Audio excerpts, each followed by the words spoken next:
Hello, and welcome into the Star Wars Legends Lounge, the show that celebrates the books from Star Wars Legends. I'm Aaron Moats. On today's episode, we jump back to the prequel era. It's The Approaching Storm by Alan Dean Foster, a story leading up to the events of Episode 2, Attack of the Clones.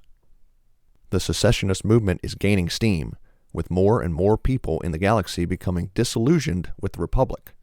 Several government members of the planet Ancion, backed by a local gangster and the powerful Commerce Guild, are voting on whether to secede, which could start a domino effect of neighboring planets in the Mid-Rim.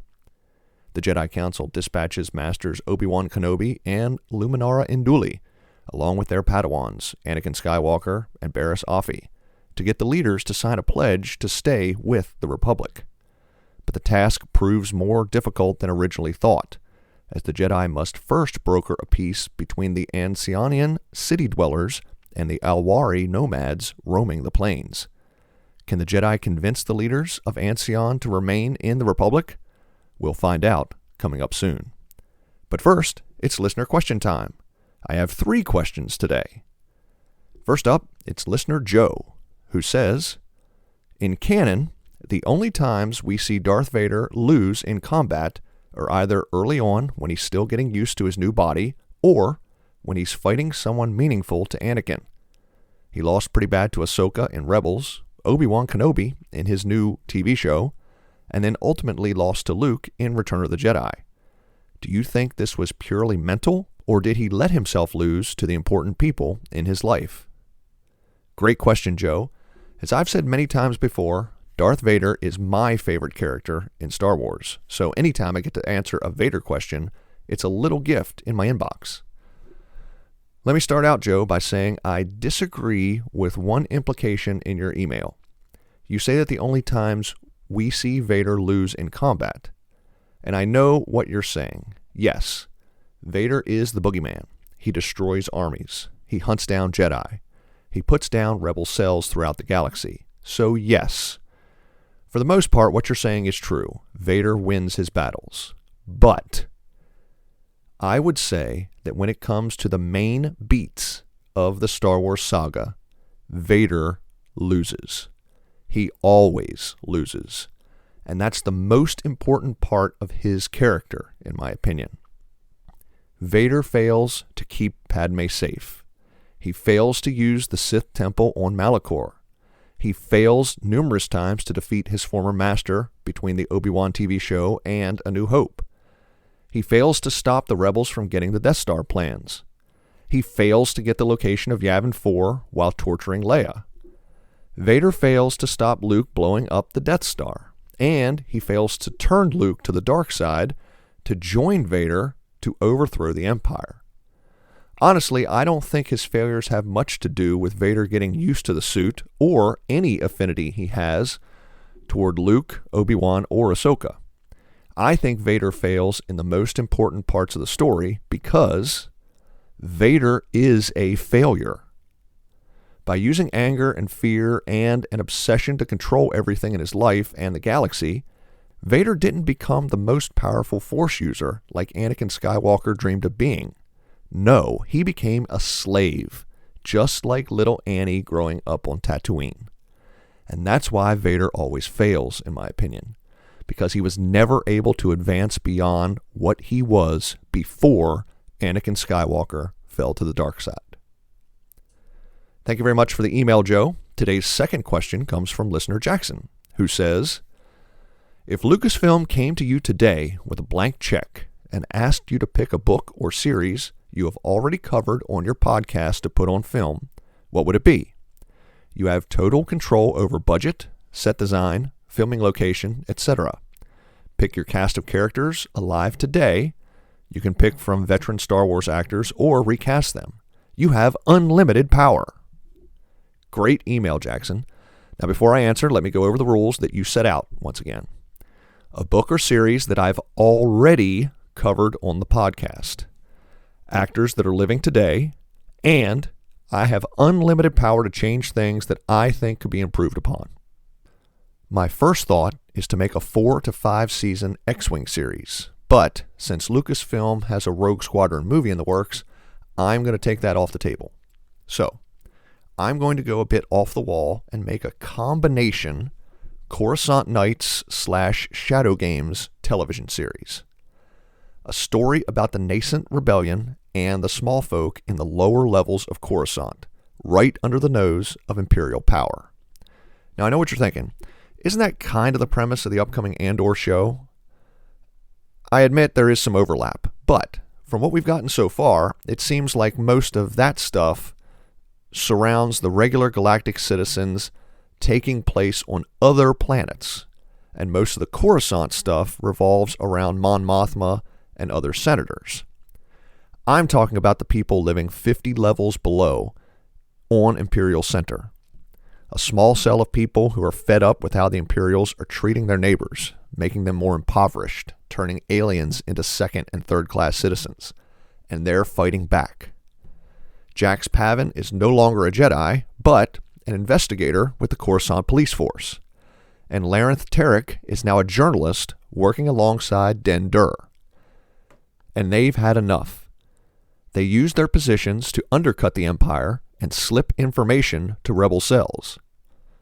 For Jax Pavin, I'm casting Christopher Sean, the actor who provided the voice of Kaz on Star Wars Resistance.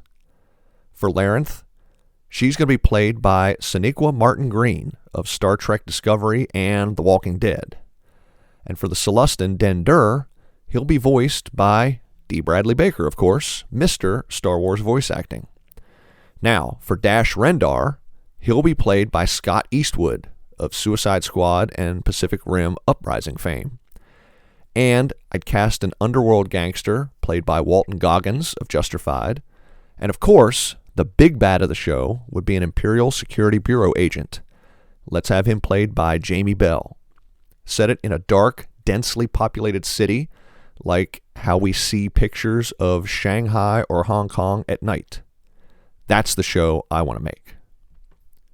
Thank you very much for the email, Jackson. Today's final email comes from listener Jack, who says, I'm a lifelong Star Wars fan and have recently started reading Legends after listening to your shows on Darth Bane and then Rogue Squadron.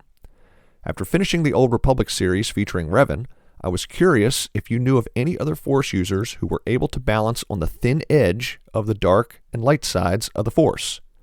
Do you think that in the future of Star Wars, will Revan and Bastila Shan's views of the Force become more popular to the Jedi than it was during the age of the Old Republic or even the prequel era? Thanks for the email, Jack, and I'm glad you're enjoying your journey through the stories of Star Wars Legends. Speaking of Revan, I'll be covering 4 Old Republic books to end the year in November and December. Now, as to your question, I think we already have an idea of how Lucasfilm will address Force users who use both the light and dark sides of the Force. Namely, they won't. In one of the drafts of director Colin Trevorrow's scripts for The Rise of Skywalker, it mentions that Rey uses, quote, necessary rage in order to do something, presumably dipping into the dark side of the Force in order to achieve a goal. That goes against how George Lucas has always explained the Force. Lucas has repeatedly said the Force user can not just dip into the dark side without falling further and further down the hole. And yes, I know Lucas no longer has a say in Star Wars, but I think the people running Lucasfilm still try to follow the rules that George set for the universe. So I don't think gray Force users will be a thing in Star Wars anytime soon. Now I know what you're going to ask. Aaron, what about the Bendu in Star Wars Rebels? He says he's the one in the middle between the Jedi and Sith. But I think what we're talking about is not the way Dave Filoni said he envisions the character. Not that he was both light and dark, but that Bendu was neutral, that it wasn't interested in taking sides. Basically, that Bendu was, to paraphrase Filoni, just out there, and the Jedi showed up and interrupted his nap. Now, if they were to utilize Force users that walk the edge between light and dark, I think it would most likely be in a video game, like the rumored Knights of the Old Republic remake, featuring, of course, Revan. But I would love to see somewhere in Star Wars a redemption of a dark side character.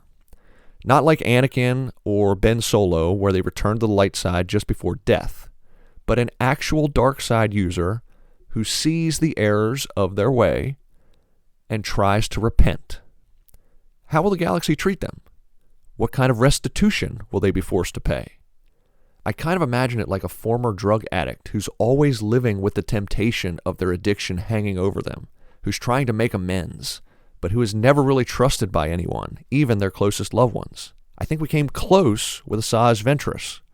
But of course, the Clone Wars television show ended the first time before we got a bunch of the Asajj Ventress and Quinlan Vos stories that were then made into the book Dark Disciple.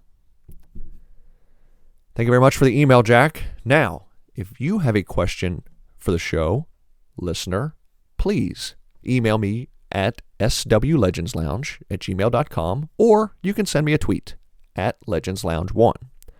Or if you'd like to get your voice on the show, just record yourself and email it in. Please, though, record your file in MP3 or MP4 audio format. Now, coming up at the end of today's show, I've got more listener favorite fighter squadrons and a special announcement. So stay tuned for that. Now it's time to dive into today's book. It's The Approaching Storm by Alan Dean Foster. Grab yourself a drink and let's head in to the Star Wars Legends Lounge.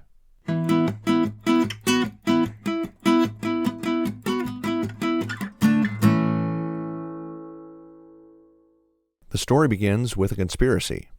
The head of the Commerce Guild, Shu Mai, and Senator Mosul meet with a small group of business leaders to discuss the growing bureaucratic red tape of the Republic and whether or not seceding will increase profits. The Cabal is waiting for a flashpoint, and that flashpoint is the planet Ancion. It's not an important planet, but it's got a bunch of agreements with other mid-rim worlds. If Ancion secedes, it's pretty clear that 4 or 5 others will secede also. Ancion's government is planning to vote on the issue soon. The Jedi Council is sending representatives to try and keep Ancion in the Republic. Shu Mai issues an order to Ancion's resident crime boss, Sirg the Hutt. Do what you need to do to ensure Ancion votes to secede. In Ancion's capital city of Quirpanum, Obi-Wan Kenobi, Luminara Unduli, and their Padawans meet with members of the Unity Council, a group of government officials representing the planet's cities. The officials represent most of the economic power on Ancion. They've grown frustrated with the ever-growing red tape and tax laws from the Republic, and they're considering secession. The Jedi tell the officials that seceding from the Republic will plunge the Mid-Rim into chaos, that Ancion pulling out of the Republic will bring many others along with it.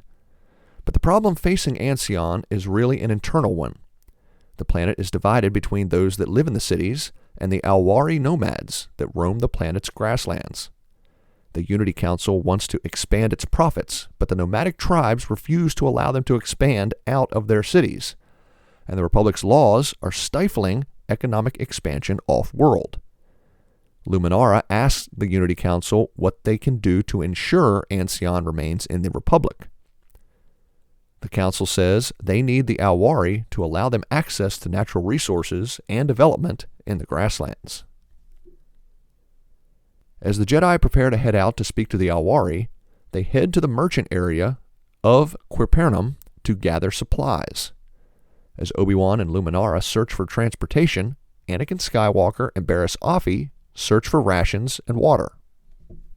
When the Padawans split up to buy supplies, Barriss is attacked and kidnapped by a pair of clanless Alwari thugs hired by Sirg. They take Barriss to a safe house to hold her for the Hutt, keeping the Jedi in the city. But Barriss is a natural healer, and she can feel that the pair are hurting mentally. They're damaged goods. Barriss uses the Force to heal their pain, to fix the injuries to their brains. Grateful, the clanless Alwari release Barriss and vow to guide the Jedi to find the Baroki clan, the largest and most influential clan of the Alwari nomads. The first tribe they meet on the plains is the Yiwa, a minor clan according to their guides, but the Yiwa may have information about the Baroquai and where they are. The Yiwa invite the Jedi into their camp, but they're a distrustful people. They won't give the Jedi any information unless they can get a glimpse of their sincerity by looking into their souls. To do that, the nomads ask the Jedi to perform for them. Barriss begins by putting on a fantastic lightsaber display, showing off her acrobatic skills. She jumps and spins around the center ring, amazing the Yiwa. Anakin Skywalker is to follow, but the headstrong Padawan is initially hesitant. How can he follow what Barriss just did? Standing alone in the ring, Anakin's thoughts go to his mother and the song they used to sing together. He starts softly, but his voice soon rises, surrounding the circle and all those in the audience.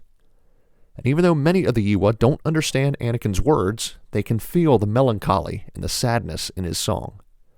When he finishes, everyone is impressed, especially Obi-Wan, who congratulates his Padawan on the performance. But then it's Kenobi's turn, and he begins telling a story. Initially unimpressed, many of the Yiwa begin to leave the circle or talk amongst themselves.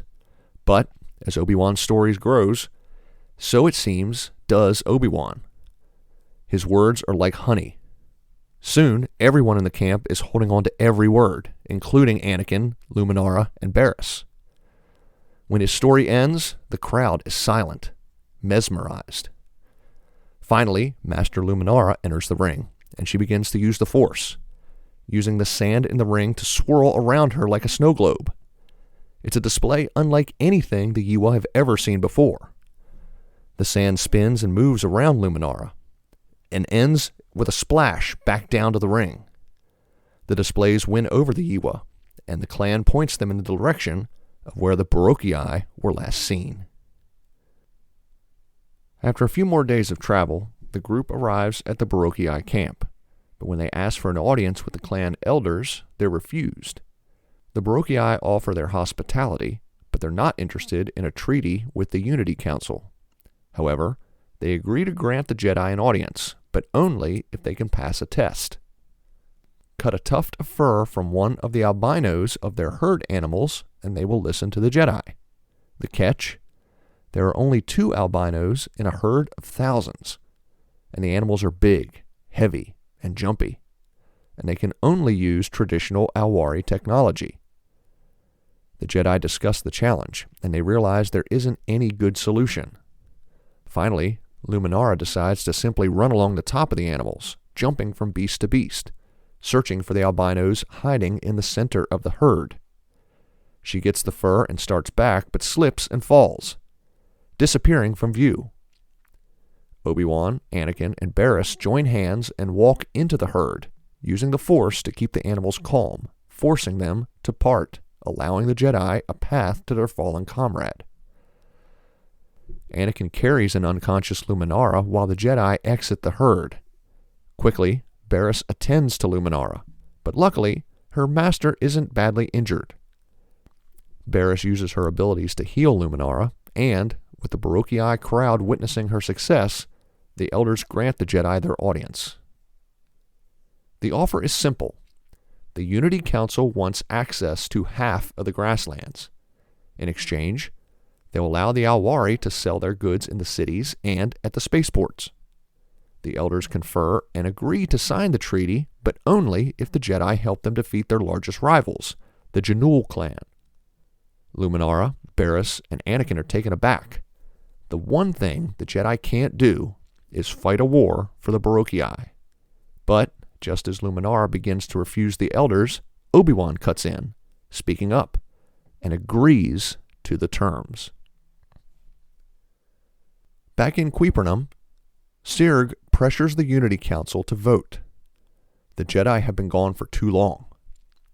Heck, they don't even know if the Jedi are still on the planet. But some on the council want to give the Jedi more time. Finally, they agree to take the vote at the end of the week, regardless if the Jedi have returned or not. In the grasslands, Luminara confronts Obi-Wan. The Jedi cannot take sides in the fighting between the Baroque and the Janul. But Obi-Wan has a plan. He didn't agree to fight the Janul.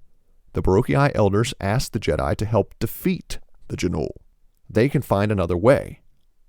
The Jedi lead the Baroque onto the battlefield outside of the Janul camp. But instead of attacking, Obi-Wan cries out to both sides, imploring them to put aside their issues and come together to sign the pact with the Unity Council and to keep Ancion in the Republic. Both sides are insulted, and both send their forward platoons to attack the Jedi. But the four use their lightsabers and the Force to disarm all the warriors. The display of power, while not killing or injuring anyone, stuns the Alwari.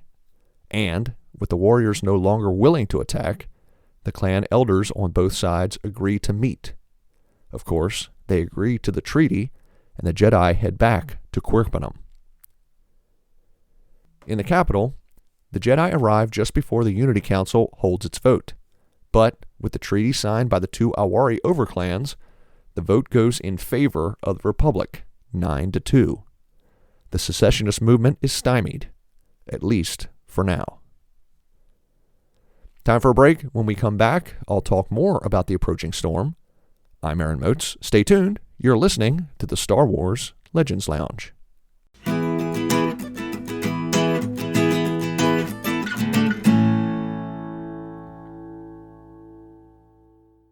Thanks for listening to the Star Wars Legends Lounge, where we celebrate the books from Star Wars Legends. But allow me to suggest a book from Star Wars canon. Queen Shadow is the story of Padme Amidala, after she steps down as queen and steps up to represent Naboo in the Galactic Senate. Together with her loyal handmaidens and the help of new allies, Padme tries to navigate the labyrinth that is galactic politics on Coruscant. That's Queen Shadow by E.K. Johnston.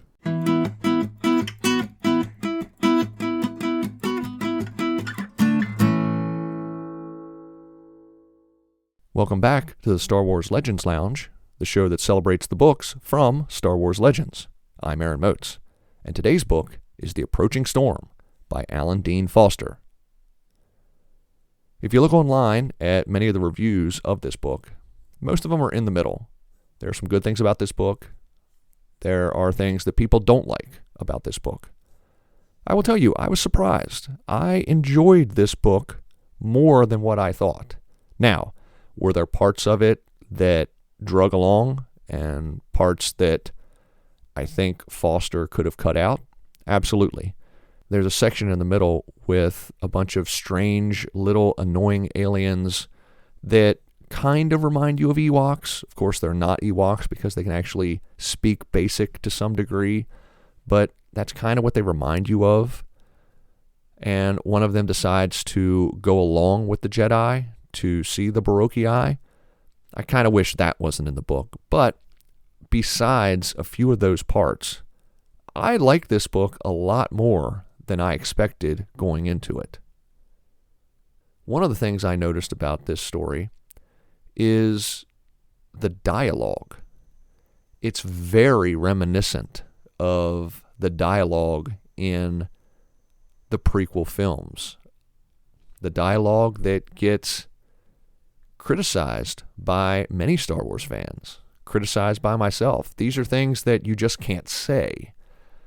We know that Harrison Ford in the original Star Wars, A New Hope, really criticized the dialogue that George Lucas had written. It seemed to get better in The Empire Strikes Back and Return of the Jedi, but then, of course, Lucas didn't write those scripts. The dialogue in The Approaching Storm reminded me a lot of the dialogue in Attack of the Clones and Revenge of the Sith. If you're reading the book, it's one thing. I challenge anyone while they're reading the book, though, when they get to some of those passages, read them out loud. It is difficult to say. Of course, we know Alan Dean Foster, of all of the authors in Star Wars Legends, Alan Dean Foster was the one that was closest to George Lucas. Lucas, at one point, considered him a friend. I bet he still does. I don't know that, but at least back at the time of the filming of A New Hope, Lucas considered Foster a friend. In fact, Foster wrote the novelization of A New Hope, and then, of course, wrote Splinter of the Mind's Eye right afterward. So while Lucas was notoriously kind of laissez-faire with the authors of many of the Legends books, particularly in the 90s and early 2000s, I bet if one author was able to pick Lucas's brain, it would have been Alan Dean Foster. This book came out just after Attack of the Clones hit the theaters, which means Foster had to be writing it before the release of the film. I'm wondering if Foster got any word from George as to what was going to be taking place in the movie. And then did he see any parts of the scripts, particularly the dialogue, particularly the political dialogue, which there's a good amount in this book. But my favorite scene in the story is the scene where the Yiwa clan asks the Jedi to entertain them at dinner in order for the Yiwa to look into the Jedi's souls. It's something that we never really see, this other side of the Jedi. Obi-Wan Kenobi is a brilliant storyteller. Who knew that Anakin Skywalker had a beautiful singing voice? And Barriss Offee is an acrobat and gymnast. And it's not like this is a short scene. This scene takes place over about 3 or 4 pages. These are talents that these Jedi have that they never show each other. I kind of like that. I wish we saw more of that. You know, what special talent does Ahsoka Tano have? Or Luke Skywalker? Or in Legends, what special talent does Corran Horn have? Jaina Solo, Jason Solo, Anakin Solo. It doesn't have to be a big part of their character, obviously, but it's just something nice to see. Because people are obviously more than meets the eye. They're not just their jobs. They're not just Jedi. The Barriss Offee of Legends is a healer. The Barriss Offee that we know in canon becomes disillusioned with the Republic and the Jedi Order, and she fights back. I'd love to see a story in canon of Padawan Barriss Offee that show her healing abilities like it does in Legends. But it was a really good scene. Now, I'm not going to lie and say that this was one of my favorite Legends books of all time. It's not.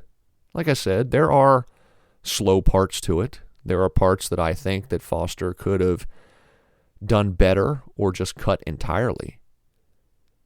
But The Approaching Storm was better than I expected going in. And for any of you who have not read the book, yeah, I'd recommend it. Moving on, I have more Star Wars fighter squadrons. Today's first squadron comes from listener Jamie, who has come up with a multi-prong attack force.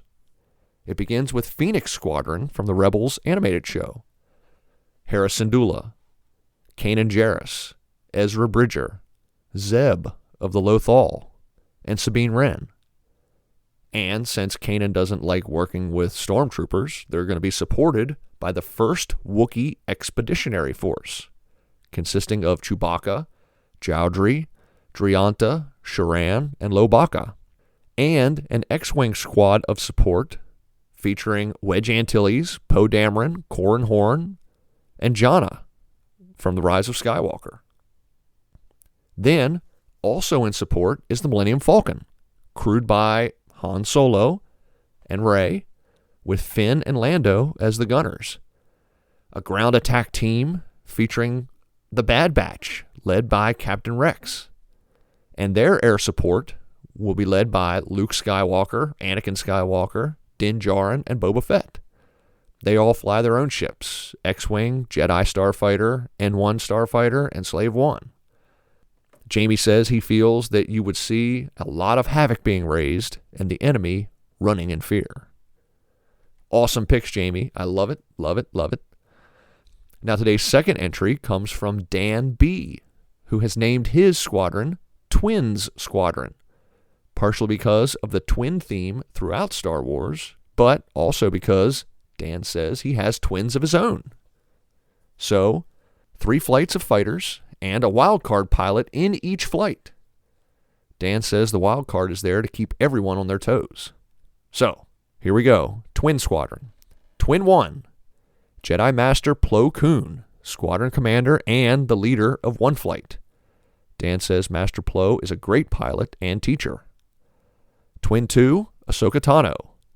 Twin 3, Poe Dameron, Dan's first wildcard pilot. And Twin 4, Din Djarin. Twin 5, Wedge Antilles, the leader of 2 Flight.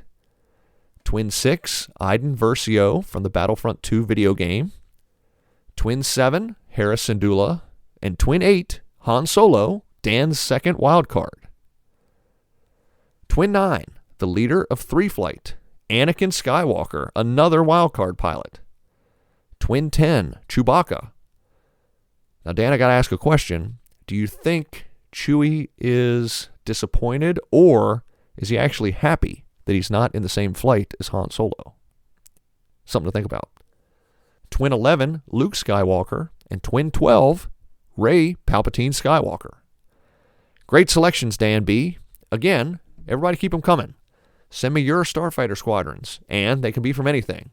Movies, television shows, animation, books, comics, video games, canon, legends, none of the different Star Wars continuities. I don't care. There's no rules here. Just tell me who would make the most awesome fighter squadron from your favorite characters. I love reading these. Now, time to wrap up. If you have a question or comment for the show, you can email me at swlegendslounge@gmail.com or send a tweet at legendslounge1. Or if you want to get your voice on the show, just record an audio file and email it in. I'd love to hear from you. Just record it in MP3 or MP4 audio format. Coming up on the next episode, it's another Clone Wars era novel, The Cestus Deception by Stephen Barnes. I'm really excited to read it. That episode comes out September 2nd. Now, before I go, like I said at the beginning of the show, I have a special announcement. I've received so many emails lately that it's getting a little tough to try and schedule them out several episodes into the future. So, I'm going to do a special listener question show next weekend featuring the show's first ever special guest. Keep an eye out for that. The episode will pop up in your podcast feed in just over a week. Once again, thank you so much for listening to the Star Wars Legends Lounge. I'm Aaron Moats. May the Force be with you. And remember, there's always a bit of truth in legends.